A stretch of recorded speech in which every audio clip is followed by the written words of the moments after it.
Hey there folks, it's Lucifer Legaborden coming back at you with a kind of video that I would rather not be doing. But given the events of the past few days, I'm going to make a political video. And this has very little to do, well, I can't say it has very little to do with politics here in the United States.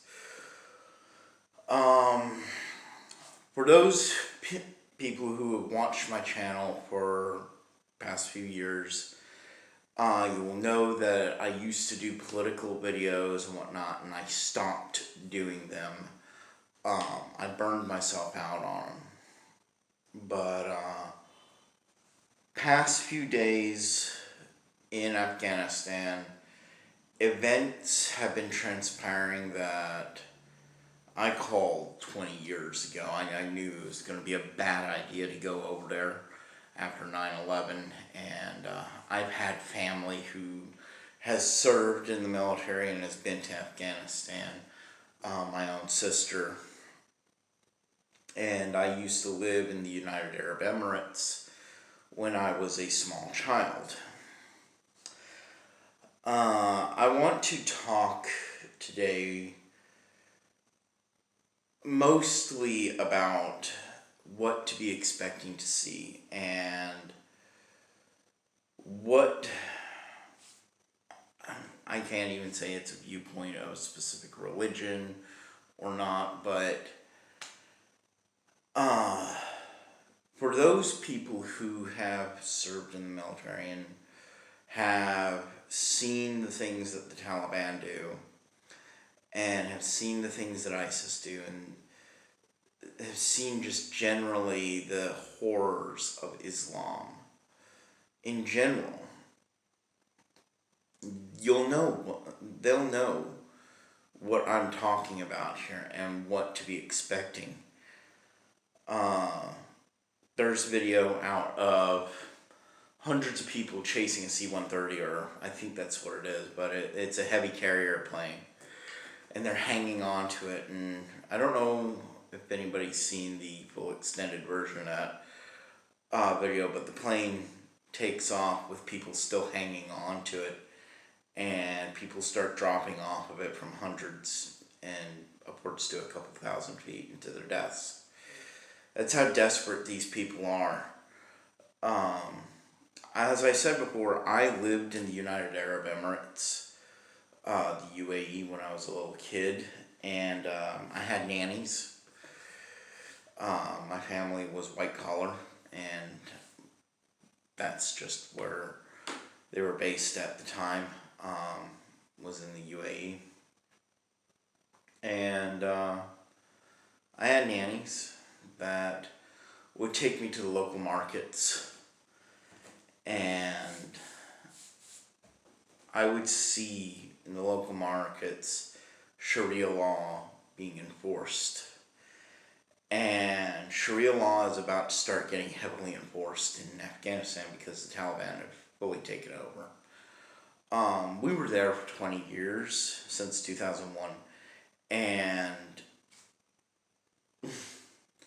anybody with half a brain would have been like, why have we not defeated the Taliban? We've been there for 20 years, why are we still at war? And, we keep on hearing in the news all these years that, oh, we're winning. The Taliban are going away, they're going away. Why are we still there? Well, we're training them to be able to police themselves. Okay. You should be able to do that within a handful of years. 10 years ago, we should have been out of there. But no. I'm a firm Trump supporter, and Trump wanted to leave Afghanistan last year. He made deals with the Taliban saying that he was going to leave. And 20 years ago, I said to my then girlfriend, we shouldn't be going over there, because if we go over there, and we're not getting out of it unless it's just like freaking Vietnam, Saigon, which was a complete and total utter mess, as everybody knows. And lo and behold, 20 years later, here we are finally pulling out of Afghanistan, and it's a total mess. This is Vietnam all over again.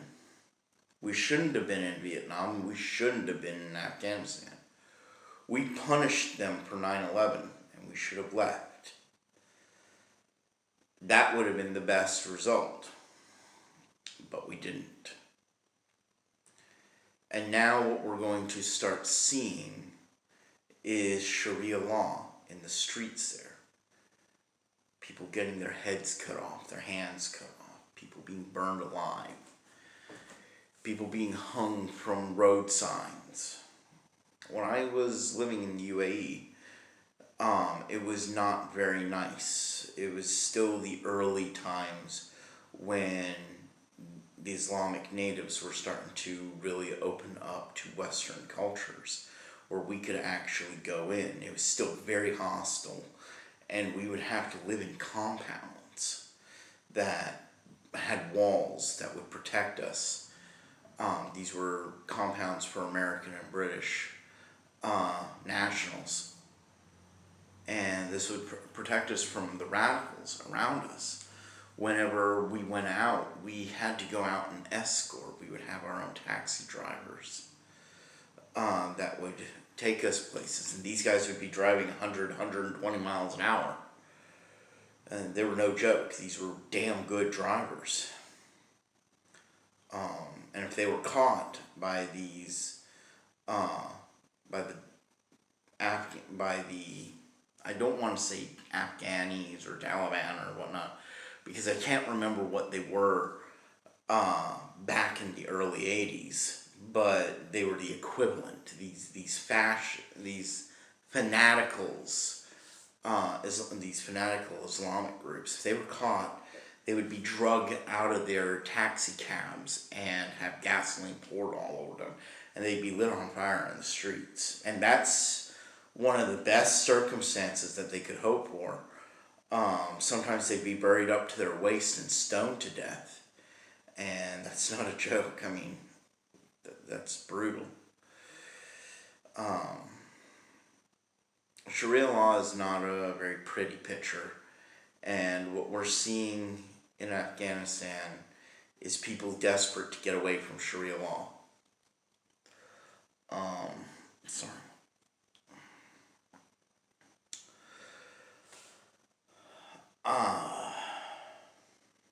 It's just really hard to see this, and what we're going to see more and more in the news, that the news is going to censor it from us, and I think that it should show it, to show the horror that these people are about to go through, that they have been living through.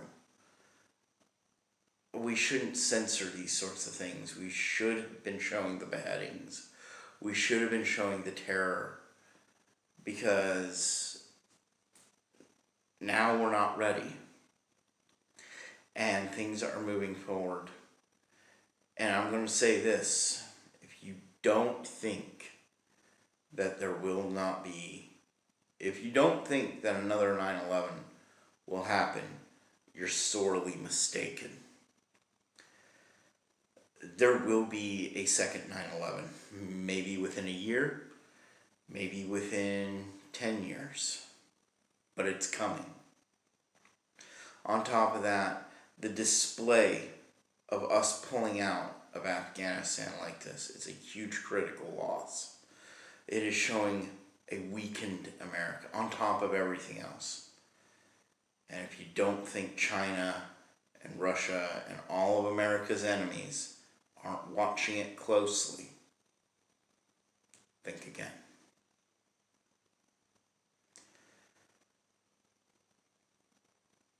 Yeah. That's my opinion on this. We need to be ready for what's coming next. We need to be ready for many number of things. So until next time.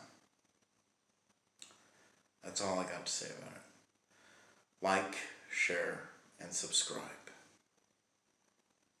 Till next time, I'm Lucifer Legaborden, and I'm out of here.